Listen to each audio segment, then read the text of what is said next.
नमस्कार दोस्तों, पिछले वीडियो में हमने इस एक्सरसाइज के 3 प्रश्न कर लिए थे। ठीक है, तो अब हम बढ़ते हैं अगले प्रश्न की ओर। तो अगला प्रश्न है, एक हवाई जहाज समुद्र तल से 5000 मीटर की ऊंचाई पर उड़ रहा है। एक विशिष्ट बिंदु पर यह हवाई जहाज समुद्र तल से 1200 मीटर नीचे तैरती हुई पनडुब्बी के ठीक ऊपर है। पनडुब्बी और हवाई जहाज के बीच की ऊर्ध्वाधर दूरी कितनी है? ठीक है, तो मान लो ये समुद्र तल है, ये समुद्र तल दिया हुआ है, इसके ऊपर यहाँ पे एक हवाई जहाज है ना, हवाई जहाज है, और इसकी इससे यहां तक की दूरी कितनी है? ये दूरी है 5000 मीटर। ठीक है, इसके अलावा इसने एक बात और कही है, इसने कहा है कि समुद्र तल से 1200 मीटर नीचे तैरती एक पनडुब्बी, यानी ये समुद्र तल है, इससे नीचे 1200 मीटर एक पनडुब्बी है, ये पनडुब्बी है मान लो, और इसकी दूरी कितनी है? 1200 मीटर। ठीक है, पनडुब्बी और हवाई जहाज के बीच की ऊर्ध्वाधर दूरी कितनी है? इसने हमें ऊर्ध्वाधर दूरी पूछी। ऊर्ध्वाधर दूरी का मतलब होता है ये सीधी दूरी। ठीक है, तो मान लो हमें यहां से यहां तक की दूरी निकालनी है। ठीक है, तो हमें यहां से ऊपर की दूरी तो दी हुई है, कितनी है? 5000 मीटर, और नीचे की दूरी है 1200 मीटर। तो हमें इसकी ऊर्ध्वाधर दूरी निकालने के लिए क्या करना होगा? हम इन दोनों दूरियों को ऐड कर देंगे, ना जोड़ देंगे। तो इनको जोड़ने से हमें क्या प्राप्त हो जाएगा? हमें इसकी ऊर्ध्वाधर दूरी प्राप्त हो जाएगी। ठीक है, चलो अब इसको मिटा देते हैं।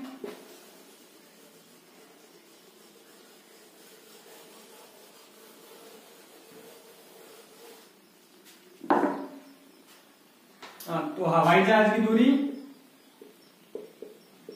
हवाई जहाज की दूरी, सॉरी, समुद्र तल से हवाई जहाज की दूरी, समुद्र तल से हवाई जहाज की दूरी कितनी है? 5000 मीटर। ठीक है, वैसे ही समुद्र तल से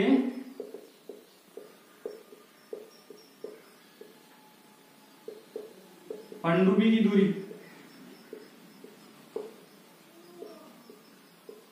वो कितनी है? 1200 मीटर।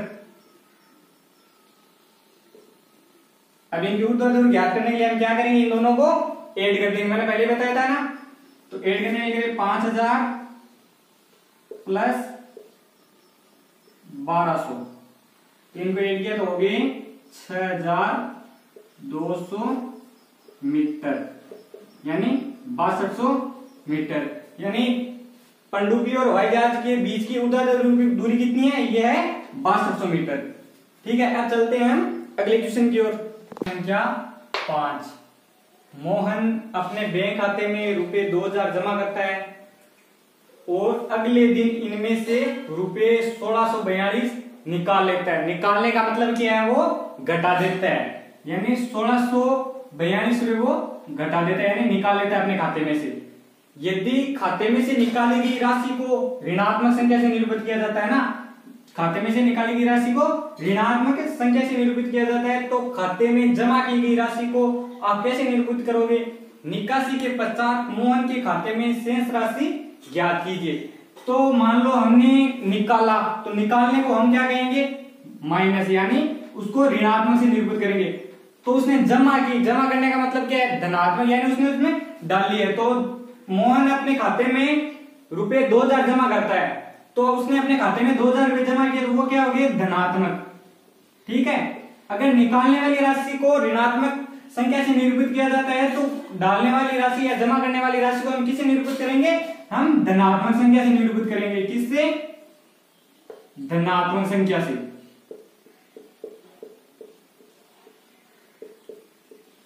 धनात्मक संख्या से निरूपित करेंगे। इसने यही पूछा है, तो खाते में जमा की गई राशि को आप कैसे निरूपित करेंगे? तो कैसे निरूपित करेंगे? धनात्मक संख्या से। ठीक है, आगे इसने क्या पूछा है? निकासी के पश्चात मोहन के खाते में शेष राशि ज्ञात कीजिए। ठीक है, तो मोहन के खाते में शेष राशि, पहले राशि कितनी थी? मोहन के खाते में रुपए थे 2000। मोहन के खाते में जमा रुपए यानी धनात्मक रुपए कितने थे 2000। अब क्या किया मोहन ने अगले दिन वापस निकाले, तो मोहन ने खाते में से वापस निकाले कितने रुपए उसने वापस निकाले 1642 रुपए। ठीक है, यानी ऋणात्मक यानी उसने घटा दिया। तो अब हम क्या करेंगे, जो उसके 2000 रुपए हैं जो खाते में डालेंगे उनमें से इनको घटा देंगे, तो शेष राशि आ जाएगी मोहन के खाते में कितने रुपए बचे हैं। तो कैसे करेंगे, मान लो 2000 माइनस 1642। ठीक है, तो अब इनको घटाते हैं तो कितने हुए 8 4 के 5 और फिर 3 कितने रुपए हुए 358 रुपए। ये क्या है शेष राशि मोहन के खाते में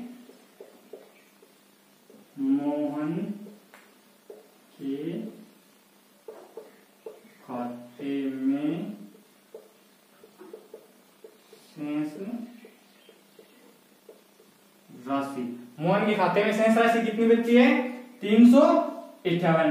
ठीक है, चलो अब चलते हैं अगला 6। प्रश्न क्या 6 रिक्ता बिंदु ए से पूर्व की ओर बी तक। मान लो रिक्ता बिंदु ए से पूर्व की ओर बी तक 20 किलोमीटर की दूरी तय करती है, उसी सड़क के अनुदिश बिंदु बी से वह 30 किलोमीटर की दूरी पश्चिम की ओर तय करती है। यदि पूर्व की ओर तय की गई दूरी को धनात्मक पूर्णांक से निरूपित किया जाता है, धनात्मक का मतलब प्लस, ठीक है, किया जाता है, तो पश्चिम की ओर तय की गई दूरी को आप कैसे निरूपित करोगे, बिंदु ए से उसकी अंतिम स्थिति को किस पूर्णांक से निरूपित करोगे। तो हमें इसमें क्या किया है, हमें इसमें 2 प्रश्न पूछे। ठीक है, एक तो हमें ये बताया है कि हम उसे धनात्मक या ऋणात्मक कौन सी स्थिति में निरूपित करेंगे, और दूसरा हमें ये पूछा है कि अंतिम स्थिति में जो हमारे पास आ रहा है वो कौन सा पूर्णांक है, यानी हमारे पास हम इसे किस पूर्णांक में निरूपित करेंगे। ठीक है, तो रिक्ता बिंदु ए से, यानी बिंदु ए कौन सा है, ये ए से पूर्व की ओर बिंदु बी तक, यानी रिक्ता यहां से चलती है और यहां तक बिंदु बी तक 20 किलोमीटर की दूरी तय करती है। कितनी दूरी तय करती है 20 किलोमीटर की दूरी। ठीक है, तय करती है उसी सड़क के अनुदिश, अनुदिश का मतलब उसी सड़क के ऊपर, अनुदिश बिंदु बी से वह 30 किलोमीटर की दूरी पश्चिम की ओर तय करती है। पश्चिम यानी अब इसी बिंदु से वह पश्चिम की ओर 30 किलोमीटर की दूरी तय करती है। कितनी दूरी तय करती है 30 किलोमीटर की दूरी तय करती है। ठीक है, कि दूरी तय करती है। यदि पूर्व की ओर तय की गई दूरी को धनात्मक, यानी ये बोल रहा है कि यहां से यहां तक की जो दूरी है उसको धनात्मक दर्शाया जाता है। जैसे हमने आपको मैंने बताया था संख्या रेखा, संख्या रेखा पे क्या होता है, यहाँ पे 0 है और यहाँ पे जो भी संख्या है वो किस में धनात्मक होती है, और जो यहाँ होती है वो किस में होती है ऋणात्मक होती है। ठीक है, तो वही इसमें मान लो यहाँ पे 0 है। ठीक है, अब रिक्ता यहां से यहां की दूरी तय करती है, तो कितने किलोमीटर चलती है 20 किलोमीटर, और तो ये इधर वाली चलने वाली जो दूरी है वो किस में निरूपित है, वो धनात्मक में दी हुई है। अब इसने हमें ये पूछा है कि जो इधर पश्चिम में जा रही है वो किस में होगी, ऋणात्मक होगी या धनात्मक। तो हम जब इस दिशा में चलते हैं तो क्या होता है, ऋणात्मक होती है धनात्मक, ऋणात्मक होती है ना। तो हम पश्चिम की ओर तय की दूरी को आप कैसे निरूपित, हम पश्चिम की ओर तय की दूरी को ऋणात्मक में निरूपित करेंगे। किस में निरूपित करेंगे, ऋणात्मक में। ठीक है, आगे उसने पूछा है बिंदु ए से उसकी अंतिम स्थिति को किस पूर्णांक से निरूपित करोगे। तो पहली बात यह है कि वो बी से ए तक पहुंची, तो यहां से यहां की दूरी कितनी है 20 किलोमीटर, यहां से यहां की दूरी है 20 किलोमीटर, और इससे आगे वो यहां चली है तो यहां तक तो 20 किलोमीटर आगे, इसका भी आगे कितना बच गया, आगे 10 किलोमीटर। ठीक है, अब यहां से यहां तक तो इसने बोला है कि धनात्मक में है, धनात्मक पूर्णांक में हम निरूपित कर रहे हैं, तो ये 20 किलोमीटर है, ये भी किसमें आ गया धनात्मक, लेकिन यहां से यहां तक की जो दूरी है ये किसमें है ऋणात्मक में। तो किसमें निरूपित करेंगे, ऋणात्मक है -10 में। ठीक है, इसने पूछा है ए से उसकी अंतिम स्थिति को किस पूर्णांक में लिखूं। अब इसका आंसर हम क्या लिखेंगे, ऋणात्मक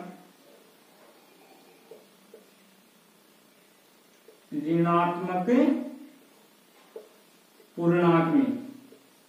ये तो हो गया पहले का, और अंतिम स्थिति किस पूर्णांक में वो होगा -10। ठीक है, और कुछ रहा है क्या, संख्या 7, किसी मायावी वर्ग में प्रत्येक पंक्ति, प्रत्येक स्तंभ, प्रत्येक विकर्ण की संख्याओं का योग समान होता है। बताइए निम्नलिखित में से कौन सा वर्ग एक मायावी वर्ग है। ठीक है, ये प्रश्न संख्या 7 का फर्स्ट है, इसका सेकंड है जो हम इसके बाद में करेंगे। ठीक है, तो हमें इसने क्या बताया, इसने बताया है कि कोई भी मान लो किसी भी मायावी वर्ग के अंदर उसकी पंक्ति, स्तंभ तथा विकर्ण का जो योग होता है ना, वो क्या होता है, वो समान होता है। अब पंक्ति किसे बोलते हैं, ये है ना इस तरह, ये सब क्या है, ये पंक्ति है। और जो ये ऊपर वाले ऊपर से नीचे की ओर चलते हैं, ये क्या है, स्तंभ। ठीक है, और विकर्ण तो पता ही है, ये क्या होता है, विकर्ण होता है, यानी इधर से इधर, ये क्या हो गया, विकर्ण हो गया। तो अब हम क्या करते हैं, इसको सोल्व करके देख लेते हैं कि ये मायावी वर्ग है या नहीं। ठीक है, पहले तो हम इसको पंक्ति में जो जोड़ लेंगे, फिर जो इसका स्तंभ है ना, इसका योग कर लेंगे, और उसके बाद इसके विकर्णों का योग कर लेंगे। अगर सभी का योग समान आता है तब तो ये एक मायावी वर्ग है, अगर इसका योग समान नहीं आता है तब ये एक मायावी वर्ग नहीं है। चलो पहले हम इधर से चलते हैं, कितने हैं ये, -1 और -4। ठीक है, -1 और -4, तो कितने हो गए, -5 और इधर 5, ये 5 और ये -5, बराबर कितना हो गया, 0। अगली पंक्ति में चलते हैं, तो अगली पंक्ति में इधर तो हो गए -5 और -2। ठीक है, तो कितने हो गए, 7 -7, और इधर ये 7 प्लस के हैं, तो प्लस के 7, ये माइनस और ये प्लस, कितने हो गए, 0। फिर इधर क्या है, 0, तो 0 का कुछ नहीं, इधर आ गया 3, तो ये हमने लिख लिए 3, ये माइनस में 3, बराबर कितना आ गया, 0। यानी पंक्तियों का योग हमें क्या प्राप्त हो रहा है, पंक्तियों का योग हमें 0 प्राप्त हो रहा है। तो अब हम क्या कर लेते हैं, स्तंभ का योग कर लेते हैं। ठीक है, इसको मिटाऊं, चलो रहने देता हूं ना। तो ये लिखो, यहाँ पे ये 0 है, 0 को रहने दो, ऊपर है 5, ये 5, नीचे -5 बराबर 0 आ रहा है। अगले स्तंभ में चलते हैं, तो ये -1 और -2 कितने होंगे, -3, और ये +3 बराबर 0, इसमें भी 0 आ रहा है। वही चीज यहाँ पे है, 0 का कुछ है नहीं, 3 और 3, ये 3 प्लस में और ये -3 बराबर 0। यानी हमें जो पंक्तियों का योग है वो क्या प्राप्त हो रहा है, 0 प्राप्त हो रहा है। वैसे हमें जो ये स्तंभ का योग है ये क्या प्राप्त हो रहा है, ये भी हमें 0 ही प्राप्त हो रहा है। और अगले ने हमें क्या बताया, उसने हमें बताया है कि अगर पंक्ति, स्तंभ और विकर्ण, तो पंक्ति और स्तंभ का योग तो हमारे पास समान आ गया। अब हम देख लेते हैं विकर्ण का। विकर्ण का मतलब क्या होता है, इधर से इधर और इधर से इधर। तो हम इधर से चलते हैं सीधे, तो यहाँ पे 0 को छोड़ दो, ये हो गए -2 और -3, दोनों ऐड हुए तो कितने हुए, -2 और -4 बराबर हो गए -6। तो ये हमारे यहाँ पे गलत आ गया ना, ये आ गया -6, यानी ये बराबर 0 नहीं है। अगर यहाँ पे 0 होता तब तो हम कह सकते हैं कि ये एक मायावी वर्ग है, लेकिन यहाँ पे 0 नहीं है, इसलिए मायावी वर्ग नहीं है। चलो इसको भी करके देख लेते हैं। ये कितना हो गया, 5 -2 और 3, ये भी 5 होते हैं, 5 बराबर, ये 0 आ रहा है। ये तो 0 आ रहा है, लेकिन ये हमारे पास क्या है, 0 नहीं है। और अगर इनमें से एक भी अगर इनमें से सेम नहीं है तो ये क्या है, मायावी वर्ग नहीं है। मायावी वर्ग का मतलब ये है कि अगर हम चाहे तो पंक्ति में कर ले योग, या स्तंभ में कर ले, या विकर्ण में कर ले, सबका योग समान आना चाहिए। वो चाहे 5 आए, चाहे 7 आए, 9 आए, 25 आए, 0 आए, कितने भी आ सकते हैं, लेकिन सारों के समान होने चाहिए। अगर सारों के समान आए तब तो वो क्या है, तब तो वो एक मायावी वर्ग है। अगर समान नहीं है तब वो मायावी वर्ग नहीं है। ठीक है, तो प्रश्न संख्या 7 का फर्स्ट तो क्या है, मायावी नहीं है। तो अब हम चलते हैं सेकेंड की ओर। ठीक है, इसको मिटा देते हैं।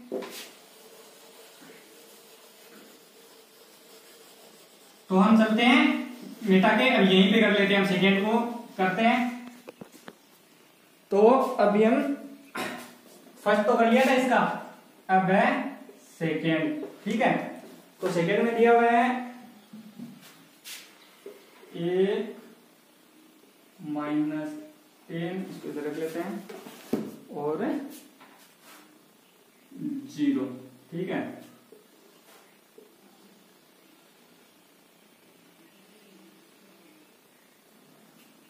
आगे दिया हुआ है -4 -3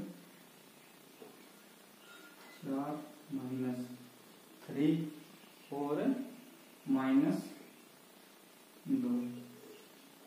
ठीक है, फिर है -6 4 -7। ठीक है, हो गया।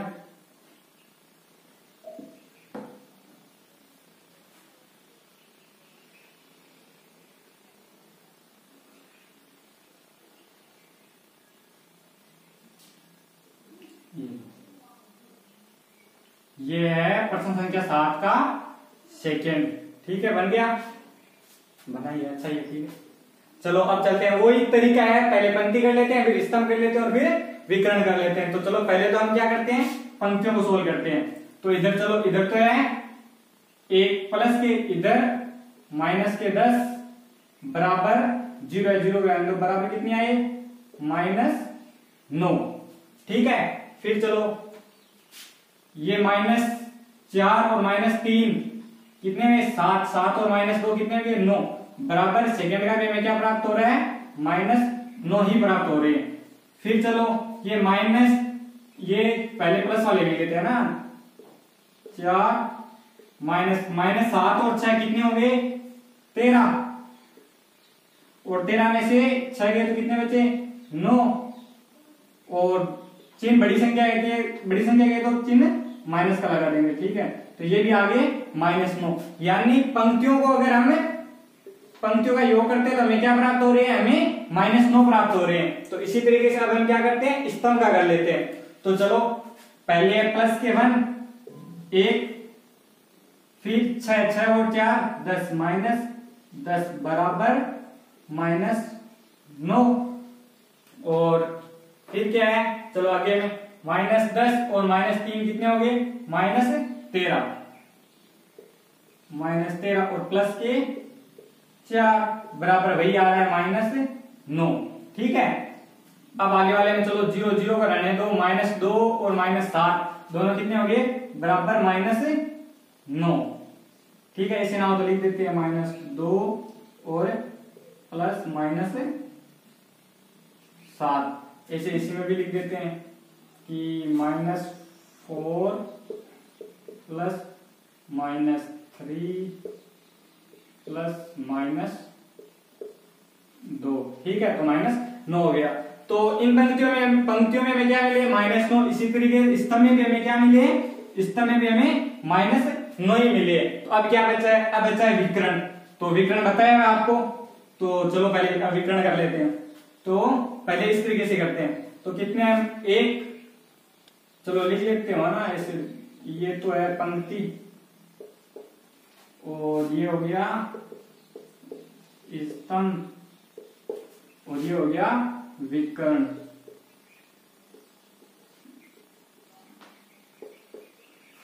तो विकर्ण में क्या दिया हुआ है, यहाँ पे दिया हुआ है 1, तो 1, फिर -3 और -7, -3 और -7, -3 और -7 कितने हो गए, -10 बराबर -9। और फिर करते हैं इधर से, तो इधर 0 0 को रहने दो, वही है -6 प्लस -3 बराबर -9। ठीक है, कभी साथ में इंग्लिश में आ जाते हैं, हिंदी में हो गया। तो इसके कितने प्राप्त हो रहे हैं, इसके हमें प्राप्त हो रहे हैं 9। तो इसलिए सभी में क्या दिए हुए हैं, -9 ही दिए हुए। इसका मतलब क्या है, ये एक मायावी वर्ग है। क्या है, मायावी वर्ग है ना। तो इसके आंसर उत्तर में हम लिख देंगे हाँ, सेकंड नंबर में हो जाएगा। और फर्स्ट वाले में तो नहीं लिखना ही है, ठीक है, अब कुछ बचा है इसमें देख लो एक बार। हो गई विकर्ण पंक्ति, हो गई विकर्ण स्तंभ भी हो गया और विकर्ण भी हो गए। चलो ठीक है, अब